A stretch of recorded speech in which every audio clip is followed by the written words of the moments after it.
I want to talk about the Resident Evil 4 remake and how I want to explain to everybody that I have not played the original Resident Evil 4. I have not played the Resident Evil 4 HD version that was modded, that was released, I believe, in, was it 2022 or 2019? I think it was 2022 it was released. So, what I want to say is this is that, when everybody is playing the game, the early adopters, and they're calling out all the content that was cut in the game and how they either like the game more or they like it less. The point is at this point, the game looks phenomenal, but the question is does it give you that nostalgia that you once had playing the original? Does it make you feel like you're back in the original world of Resident Evil 4?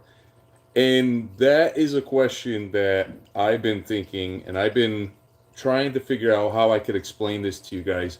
That when I played the demo, there was something about the demo that actually really made me feel freaked out, okay? It really made me feel edgy when I was in the village and I was trying to figure out a way to beat the time. Like, I don't want to get cornered because there's too many of the villagers coming at me. And so I realized that I had very limited options, okay? And so I was trying to figure out how to get through it. Finally, I was able to beat that portion of the game, the demo, and there was this feeling inside of me that made me feel like when I was running inside one of the homes, one of the barns, that when I would see the villagers right through the windows, I would literally cringe. Like, I'm like kind of feeling like almost like I don't know what to do. I don't know what to do. And then when I go towards the door, there's three of them at the door. So that feeling, what's up, man? That feeling just made me feel very vulnerable to trying to even get through the first level of the game. Now, when I look at the game, yes, when you see Leon's face, I could tell that that image alone shows that they didn't put much effort into really replicating what Leon's face looked like, because I watched a YouTube comparison video how Leon just looks so much better in other Resident Evils. I think it's Resident Evil 6, and even his hair and just the graphics and how fluid it is.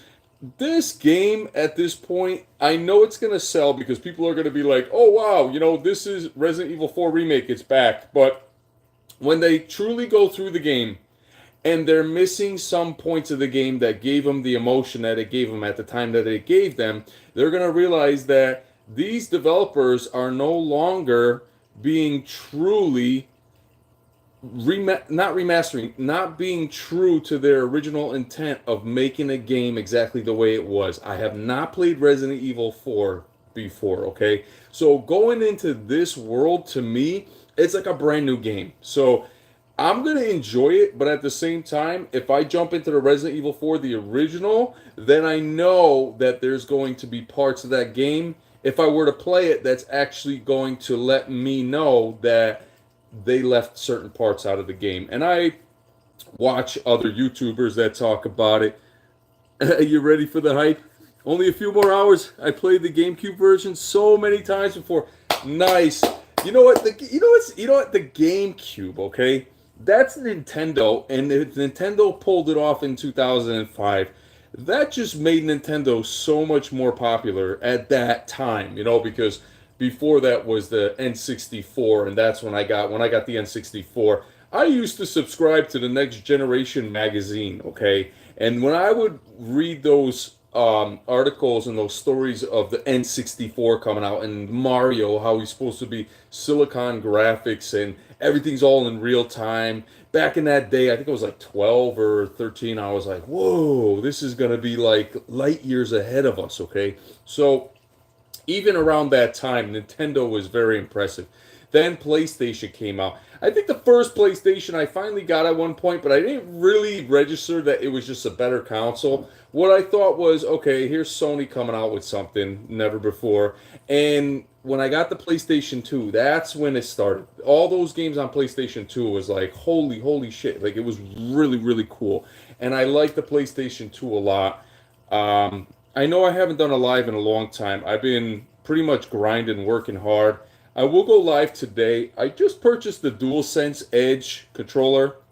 I got it from Best Buy. They only had one left over. Haven't even used it yet. Now, from the feel of it and the look of it, it looks premium to me. You guys know I'm a Call of Duty guy, so the problem is that I need something that's going to make it more responsive when it comes to my ADS aiming and shooting and all that sort. So, but this is a Resident Evil 4 remake talk. I have the game for PlayStation 5, Series X, and the PC. Okay, so I bought all deluxe editions for all three because I said to myself, you know what? If I'm gonna enjoy it for the PlayStation, I like the Xbox. I like how the Series X makes it look very sharp and clear. PlayStation 5, for some reason, it's a little blurred. It's a little blurred. Now you have to have it on frame rate mode because if you have it on the resolution mode or quality mode, whatever you call it, it is buggy as hell. Now they gotta fix that. Probably gonna fix that once they start releasing the patches, okay? Because I know that it's obvious that the track record of these PlayStation 5 games coming out and having bugs and glitches and then being fixed and then running like perfect, like superb gameplay, graphics, all that stuff. It takes a little time, okay? Where the Xbox, it came out right away. I was playing it and I was blown away. It looked really nice. I remember the creator of Resident Evil 4 said it would never come out on any other system. 2 years later, comes out on PlayStation 2. Exactly. The one game that I played for remember Resident Evil on the Dreamcast? Was it Resident Evil Veronica on the Dreamcast? Back then when the Dreamcast came out, that was awesome. Okay, we were playing Resident Evil on the Dreamcast. I think it was Veronica, and or yeah, it was the one in the beginning where you're in the courtyard, and it was different from all the other ones, and we're just like, whoa, the Dreamcast is the shit. So Resident Evil 4, okay, I have it for the PC because of course I want to be able to try the mods, you know. Veronica on the Dreamcast, I still have it. No way, dude, that game made us like when we were younger at the time, and me and my friends we had a Dreamcast, and it was big. Like if you don't have a Dreamcast, you don't have the best console around that time because I think PlayStation 2 was out, the Nintendo 64, and then the Dreamcast. Now, when the Dreamcast came out, we were just like, we gotta have it. We gotta have it. It was just something different from everything else. It wasn't the Sega Saturn. Remember the Sega Saturn? That was just like a big drop. The Dreamcast, yep, has aged well. Yeah, the Dreamcast, even to this day, Soul Calibur on the Dreamcast was next gen to me in I think it was 2000 or I think it was 1998, 99, around that time, somewhere or in the 2000s. I think it was 2000 and year 2000 or 2001. It was just amazing. So Resident Evil 4 remake is coming out. I'm assuming that this midnight, this morning, you guys are going to be able to play it. We'll all be able to play it. Now, I got to tell you something. When you turn on the 3D audio on the PlayStation 5 and you're using a 3D headset, I use the Odyssey Mobius, it is making me feel uncomfortable. What they did in that game is they make certain growls and people that were just mimicking and talking and mumbling and murmuring. You can't tell where it's coming from exactly, and it makes the whole situation very, very tense. It makes you feel on edge because you don't know where they're coming from and what they're doing. So that is something that is really, really good. The 3D audio and the Resident Evil 4 remake, I think, is really, really good. So many gems. 1999, I still remember the 1999 Dreamcast advertising in magazines. Yeah, yeah. And when it came out, I think that was the first game. Or no, I don't remember what the first game was, but honestly, I think Resident Evil, I would call Veronica. It was pretty insane. Um, Now, how long do you think this Resident Evil 4 remake, how long do you really think it's gonna, how long is this nostalgia, this excitement, this hype, how long do you think it's really gonna last? Is it gonna pick up from 2005? Is it gonna pick up from the GameCube, from the PlayStation 3, from any other version, any other console? Like, is it going to pick up the same hype vibes, or is it going to eventually just die down in terms of the whole excitement of the game. You know what I mean? Because when they remake a game, here's a good example. I have not played The Last of Us Part 1, but I can tell by looking at YouTube videos that it is polished. It is done in real time. It looks really good. It probably runs in better frame rates. It just looks everything looks so much better. But the question is how many times are we going to replay games that we've already experienced in a newer version? Is that what next gen was all about? It was about taking old versions of games and remaking and remastering. Is that what next gen was all about? Because if that's the case, I'm not a fan of that. What I was, honestly, what I was expecting from next gen is when they showed us games that were running on Unreal Engine 5. I was expecting that. When I bought PlayStation 5 on day one, I was expecting that kind of an upgrade, that next gen upgrade of just graphics of games that were demoed on Unreal Engine 5. That's what I thought we were headed towards. But what I realized is that the moment they decided that they could not make the decision to make only next gen games because of the whole cross gen uh, availability of the PlayStation 5s and even the Series X's at the time, that's what held us back. The moment they had to go back to previous gen and include it with next gen, we have not truly experienced next gen. The only time we experience next gen is when the game is exclusively to the next gen console. That's it. Like, perfect example. I'm gonna say Xbox has its lineup of games that are coming out. I have the Game Pass, so Redfall, when that comes out in May, it's going to be a Game Pass day one, and also it's going to be exclusive to the Series X. So what does that tell you? Is it going to be Series S? I'm not sure, but they said it was going to be exclusive to next gen. So they're putting more of their power and all of their gaming ability right into that new console. I agree. I'm still waiting for the next gen games, hopefully this year. Yeah. Yeah. So, with that being said, until we see games that are just only made for the new consoles, we will not truly experience next gen because as long as the games are still made on the PlayStation 4 or the previous Xbox, and here's another thing, guys, you got to understand is that when Resident Evil 4 Remake was made and it's also made for the PlayStation 4, there is that's the hook. That's the hook. That's the line and fish and hook. What I mean by that is that's what causes us as next gen owners to not experience the true intent of that game. Is can that be a reason why some of the content was taken out because they had to cater to the PlayStation 4 version of the community. Now, hey, at that time nobody could get a PlayStation 5. I'm not knocking that. But what I'm saying is because of this whole holdup of all these consoles, the new ones, now we are stuck in a situation where we are not truly getting what we paid for. We're not truly getting the PlayStation 5 experience. And they're already talking about PlayStation 5 Pro, particularly maybe even at the end of 2024. Who knows? Now, if they do that, let me explain to you why it is such a wrong move. Because for 3 years now, you guys all been waiting for this PlayStation 5 to finally be available, right? So you mean to tell me that once it's available in a matter of a year and a half, 2 years, after you buy your PlayStation 5, after you start collecting all your games and building up your library, that now you have to jump to a PlayStation 5 Pro?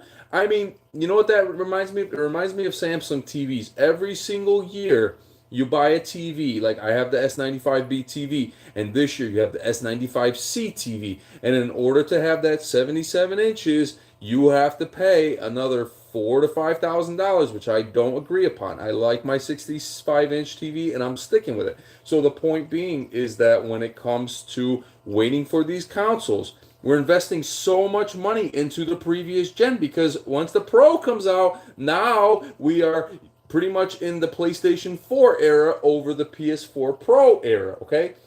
You guys know day one I'm going to be camping for the PS5 Pro, okay? I appreciate all the support in this channel. I know that my channel has not grown as much as it should, but that's because when you do live streams, not many people want to tune in as much as you would think, okay? And what I mean by that, gaming live streams, okay? When I'm streaming off of the PlayStation, maybe there's some kind of interference where it prevents you from getting so many people. Who knows? But what I'm saying is this, okay? When you vlog on YouTube, okay, if you make videos, short videos always make more views. I'll tell you that right now. So when you talk for a short period of time and you end your video, people will tune into it because it's only 30 seconds, 5 minutes, and they'll be like, okay, we'll check it out. You know what I mean? So that is something that you have to understand. The longer your video is on YouTube, most of the time, more people don't want to tune into it because it's too, unless they're really interested in it. So, with that being said, one thing I'm really impressed by, I know this is a Resident Evil 4 remake discussion, but I want to say this. Maybe I didn't put it too much in the title. One technology that's catching my attention is the PSVR 2. There's a game on there that I truly am itching to give it a try. Okay, it's not Gran Turismo 7. I know Gran Turismo 7 is probably a super fast game. It's super ultra realistic. People are just blown away by how much they could experience in a headset. At the same time, I could try it, but I promise you guys I will be vomiting, and the next day out my head will be spinning because I cannot handle that much extreme speed of racing inside a headset, being in there in real time, okay? Because I used to go to the race courses, the race tracks. My dad, when I was younger, he used to take me to them. And every time I would stare around the cars going around over and over and over again, the next day I couldn't go to school or I was puking all day. I cannot handle that kind of motion. It really makes me sick for a long time. So, with that being said, yeah, the scalpers, I love the challenge. Okay, yeah, Resident Evil in VR, absolutely. The village, I bet that would be a scary, especially just in the village, the beginning part, probably be scary as hell. There's one game I want to try out, and I think we all should be agreeing upon this. It's The Walking Dead Saints and Sinners. Okay, I think it's the sequel to the first one. The reason why is because they're comparing it to the Oculus, and this version on the PS5 VR is so much more colorful. Their shadows are awesome. The HDR, it just really brings out a true atmospheric apocalyptic zombie world, and I want to experience that. Like I want to get into the VR. Oh, my wife already said that she's going to be buying my VR headset. Now I know I pre-ordered it, but what happened was my bank thought that they were a fraudulent merchant and they did not allow PlayStation to make the purchase. I already have the charging station upstairs in my game room. I just could not get the PlayStation VR headset, okay? And at this point, I'm kind of glad. Let me tell you why. Because the reviews for the Horizon Call of the Mountain are mixed, okay? People are not happy with the way the characters look. Some people are not happy with the way that it's included with the PSVR 2, but yet it didn't give you enough content to feel truly satisfied, okay? So what I want to do is I want to just buy the PSVR 2, forget any games, and I want to get Walking Dead Saints and Sinners, because that to me, like, that, a lot of people are saying it's really good. Like, if you could take like a hacksaw or a knife and you could actually like jab it into the zombie's head, and you got the controllers for the VR and then the headset. Plus, it's got it's got the pounding 3D dual, not the dual. It's got the dual sense built into the headset. Okay, like how much? That's one thing about Sony. It's like not only are we going to give you a next gen console, we're going to give you a controller that looks cool. We're going to have a speaker built into it, so when you don't have a headset, you could actually hear your teammates and just hear certain parts of a game that really, really is. How do I say it? That really, really is truly immersive, okay? And then they put it in the headset, and they're like, okay, we're going to give you the haptic feedback in your head, in the trigger. I don't know if it's in the triggers, but it's in the headset, okay? And that to me is like, whoa, like how much more realer can we get with VR2? So that's something I'll be getting really, really soon. And, what do you think's going to happen this year? Okay, here's another thing. We're going to talk about Activision. We're going to talk about Microsoft. We're going to talk about PlayStation. Let me tell you what I think about everything, okay? Behind closed doors, there has to be one person that's always pulling the strings, no matter whose side, whether it's Microsoft, whether it's PlayStation 5, whether it's Activision. Someone is pulling the strings, okay? Now, we know that these games release once a year and they always have bugs and glitches. But what we don't know is that certain publishers, certain companies that have contracts with these developers will literally make sure that when they have their game released because of the contract, the other versions have to be defaulted, meaning they don't have to be made as quality as the version that has the contract because they want more people to jump on the contracted version of the game. Therefore, they can build more revenue because it's all about money in the end, okay? So now Microsoft has had enough, okay? They're tired of using their their Xbox Series X. They have this most powerful console in the world, okay, besides PC, and they literally are getting games that are coming out that are having issues that shouldn't be, okay? And the reason being is because there's a code that these developers are using, whether it's PS5 code, Series X code, or PC code. Most of the time it's PS5. That's why a lot of these games that come out on PS5 are always getting a good rating in the beginning. And even if it's a little bugged and broken, it always gets fixed up, patched up. So does the Series X, so does PC. It just takes time. But I do believe that there is an agenda behind pushing one platform at times to fit the narrative and to make that revenue build. Okay? Now, you guys could disagree with me, and that's something that Sony is upset about now because if Microsoft inherits the whole Activision, that what does that tell you? It tells you that they already are in a disadvantage because they can never get the contract that they truly want to have as long as the 10-year agreement is in front of them. I don't think Microsoft is going to sign any deals to make the PlayStation version better than the Series X. They're not going to do that once the whole deal's in effect. And PlayStation doesn't want to sign because they know that it's not going to benefit them at all. And I agree. At this point, I agree because here's the thing. It's already been stated that Microsoft, time and time again, has not produced the games that they needed to produce to prove their worth. Their developers, their studios have failed, okay? They have actually closed down studios, all right? Sony has always had a record of building studios, building partnerships, making games, and making more games, and having ideas, okay? That's what Microsoft needs. Microsoft needs to show proof that they have stability in their games. Do they think that just by acquiring Activision, that because they're running the show now, that they're going to make things better? If their track history is about making games fail and closing down studios and firing people, then what does that tell you? It tells you that this is what they're going to do. They have to accept a new way of thinking when it comes to the gaming industry. They cannot always think the same way because they're always going to fail. And what are they doing? They are using their money power as a way to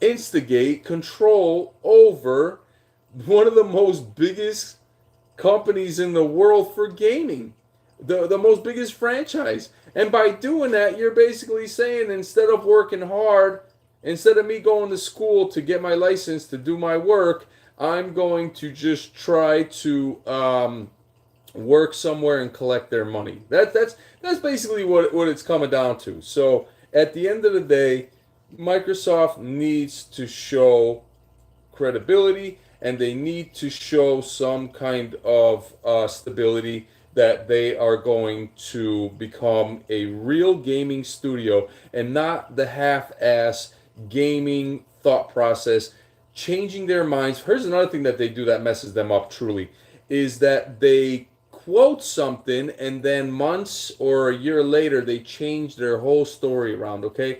How can someone learn and build to gain trust from somebody that is changing their opinion, changing their mind, changing their choice?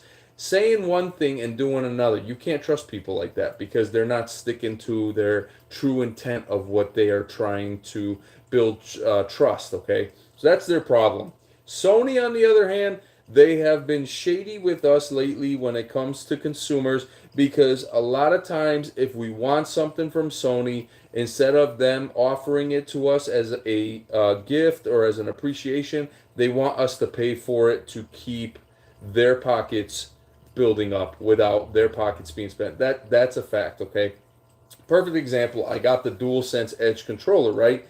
And I now know that my thumbsticks eventually can still get stick drift.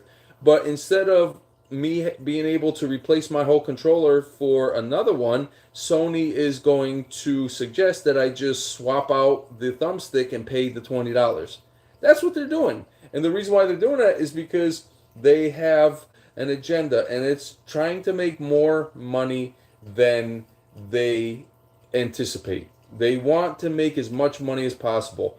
At the time during the shortage of the PlayStation 5 consoles, they did not make the marginal profits that they were generated every single year and expected to. So they had to make cuts. And what happens is they not only cut the whole lineup of games that we're supposed to get, the whole process of having next generation games, but they actually cut us consumers by making us pay for certain things. So at the end of the day, I'm not going to talk about that anymore. I'm going to finish this live stream in 4 minutes. Thank you for taking half hour just to be here and to listen to me and to understand that Resident Evil 4 Remake is nothing more than a hype for a game that truly had more value to it at the time that it was made the first time. Now, what they're trying to do, and this is all platforms, they are trying to cash in the same way Naughty Dog is trying to cash in on The Last of Us, the same way that, I'm sorry, these games that are made that are just DLC or sequels, they're just made at one point to just cash in on more money. If they already know that Spider-Man made so much money during the time Spider-Man 1 came out, they're going to release Miles Morales, and they know everyone's going to get hyped and buy it. But what do? They played the game, they beat it in like so little time. I haven't even beat these games. I've just been playing Call of Duty a lot. But at the end of the day, this is what they do. And you should know the pattern by now that they are just taking these games from the past and they're just upgrading them, making them next gen, making you feel like you got a next gen game when in fact all you do is have a game that was just rethought, remade, and just added a couple cinematics and graphics just to make you feel like you are playing on the best version, which that is far from the truth because if stuff's missing out of a game, already you're not given the true intent of the original. Whether it's a remake or not. Remake means it's supposed to be remade, not changed around, not switched from the remake to the new revision. If it was a remake, if the way they made it was cutting stuff out of the game, deleting stuff, then it should have been a revision. This is the revision of Resident Evil 4, not a remake. Remake means everybody's expecting it to be exactly the way it was, a remake.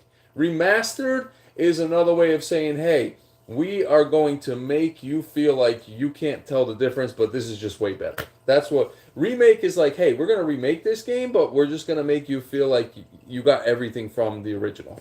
So with that being said, we got 1 minute. Thank you so much. If you guys want me to create a join button for my channel, I know it's been a long time, I could do that, but I honestly not on YouTube to be expecting anybody's profits, anybody's money. Right now, everything is difficult, okay? Everything's so expensive. I'm not here to be like, pay me. I'm here to express how I feel about something.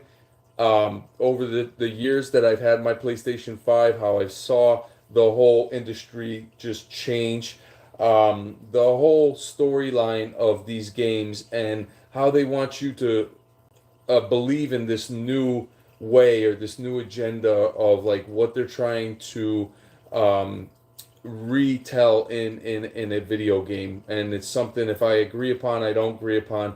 I'm tired of being shoved stuff that doesn't really pertain to me, okay?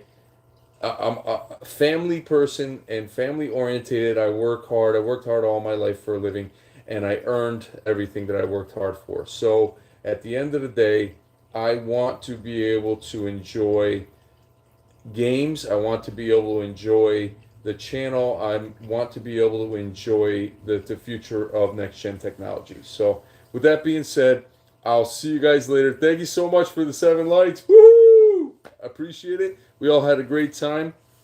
I'll be probably live streaming the Resident Evil 4 remake this morning when it's available because I don't get it early. But thank you, man. You guys are awesome. Same here. I still haven't beaten the launch PS5 games from 2 years. Yeah, me neither. Yeah, all the games that I have for PS5, I have not really jumped into them. And that is a problem because what does that tell you? Nobody really cares about these games. And you know what? Another thing that I'm very upset about is how these companies advertise, how they market, how they make these games look so much better every time. So then when you're buying it, okay, like the Wulong Dynasty, that looks awesome. But am I jumping into another game that's just like Neo and I haven't even got through the whole Neo edition? You know what I mean? It's one of those situations. So it's kind of like, I don't know. I'll see you guys later. Have a good one. Peace.